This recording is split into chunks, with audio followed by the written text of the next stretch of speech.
We just talk entertainment. Share and subscribe. Hey guys, welcome to Entertainment Talk Nation. This is Rob. This video, we're going old school. Yes, we are going old school for the Flash review for episode 12. And another solid episode. Now, this is probably not one of the best Flash episodes so far this year, but some key story elements developed. And obviously, we got to see Peekaboo. I think that's what Kaitlyn called her.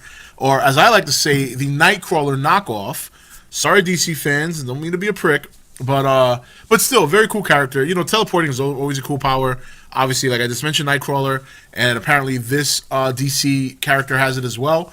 And, you know, a very good challenge for the Flash. I mean, the only person that could be as fast as the Flash would be someone who could teleport. Obviously, she proved to be a challenge until they found her weakness, which she exploited, and we know what happens from there. But to kick off the episode, we still see that Cisco is still discussing things with Rathaway regarding Ronnie, and, you know, I was hoping we would see him again. I didn't expect that we see him so soon, so it was nice to see the character back. I did like that character from last week's episode, so it was good to see him back in the fray, and obviously we all know what happened as the episode developed and progressed. Opening scene was really good, obviously highlighting the fact that Flash's training is paying off. He's getting faster as he saved the girl right as the explosion was commencing, and even later on we saw him that he saved himself when he got shot in the back of the neck and barely got the bullet.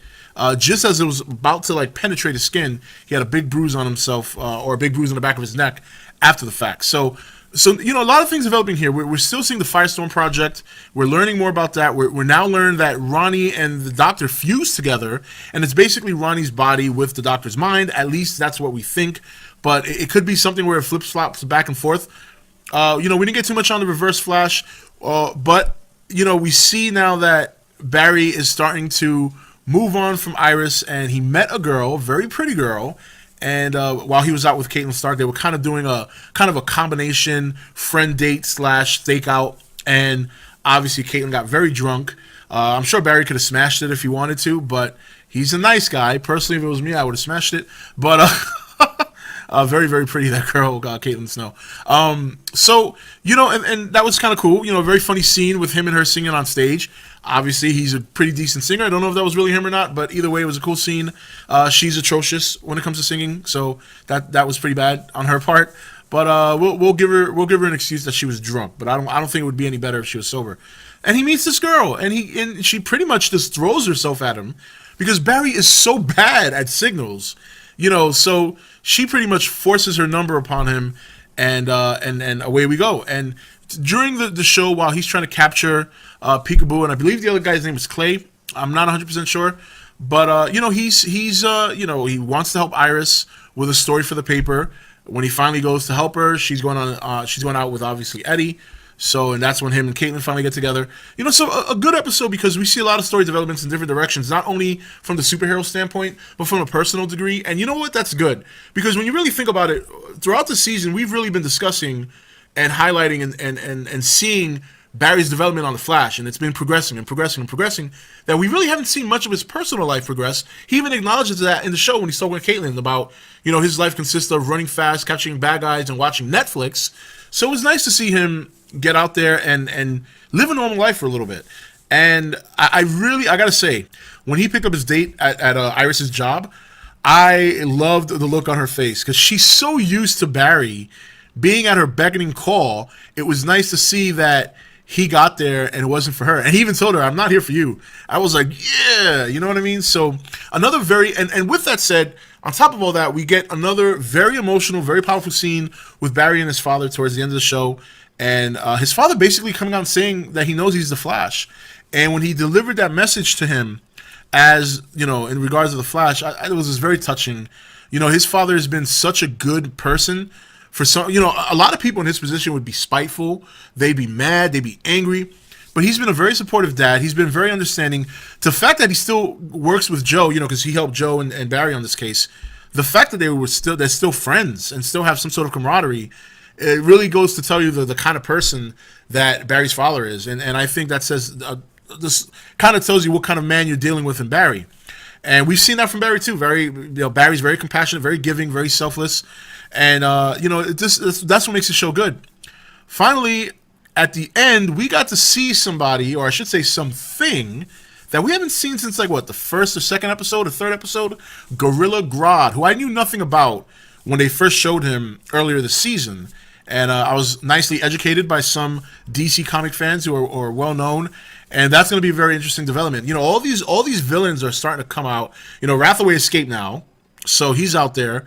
You still have Heatwave and Captain Cold. Obviously, Firestorm is a big question mark.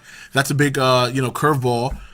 Now you got Gorilla Grodd out there, and you still got the Reverse Flash. So there's a lot of villains out there, and you gotta wonder just how challenging this is going to be for Barry going into the end of the season, because I don't know, I can't imagine a lot of these villains not being there for the long haul. So what kind of impact they're going to have as the season progresses and eventually ends is really going to not only set the tone for season 2, but really going to tell us what kind of in what way is Barry going to develop his power, because now he's running upon enemies that are really giving him a hard time. I mean, Peekaboo gave him a hard time tonight. And, you're still talking about Reverse Flash, Gorilla Grodd, Captain Cold. So very, very interesting. So another solid episode, good story elements all the way around, not only from the hero standpoint, but from a personal standpoint. It'll be interesting to see if this woman is going to be someone that he's going to see regularly. If you remember last week's highlights, they showed them making out in his house. So I got to imagine she's going to be around for a little bit, and it'll be interesting to see how Iris reacts to this as well. And even Kaitlyn Snow, I got a feeling that Kaitlyn's got a little soft spot for Barry, so it looks like Barry's going to be reining in the woman pretty soon, which is good for him. All right. Anyway, guys, that's it for this review. This is Rob signing off for ETN, where we don't do news, we just talk entertainment. Take it easy. Thank you for watching ETN. Don't forget to comment, share, and subscribe. Join the nation's Facebook page to meet other subscribers, or visit ETN's Facebook page and Twitter page. Links for all are in the description. You're watching ETN, where we don't do news, we just talk entertainment. Share and subscribe. Hey guys, welcome to Entertainment Talk Nation. This is Rob. This video, we're going old school. Yes, we are going old school for the Flash review for episode 12. And another solid episode. Now, this is probably not one of the best Flash episodes so far this year, but some key story elements developed, and obviously we got to see Peekaboo. I think that's what Kaitlyn called her, or as I like to say, the Nightcrawler knockoff. Sorry, DC fans, don't mean to be a prick, but still, very cool character. Teleporting is always a cool power. Obviously, like I just mentioned, Nightcrawler, and apparently this DC character has it as well. And, a very good challenge for the Flash. I mean, the only person that could be as fast as the Flash would be someone who could teleport. Obviously, she proved to be